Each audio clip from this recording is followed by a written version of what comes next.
Do'stlar, orzuyimizga yetdik. 34 yil orzu qildik va bunga erishdik.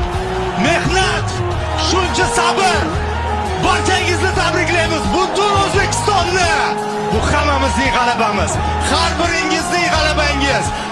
Siz ekran qarshisida ko'rayotgan har bitta tomoshabin O'zbekiston isbotladi. Biz futbolda ham Osiyoda eng zo'rlardan birimiz.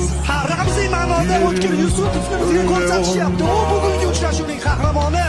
Seyf bilan ham o'yinni saqlab qolish mumkinligini, jahon chempionati yo'llanmasini qo'lga kiritish mumkinligini O'tkir Yusupov darvozabonimiz hamma bir paytlar heyt qilgan, hamma o'z ichi nimadirlar gapirgan darvozabonimiz hozir ikkita penalti va uchrashuvning so'nggi daqiqalarida Abduvohid tabriklaganiga ketyapti. Qutqarib mundial ishtirokchisiga aylanadi.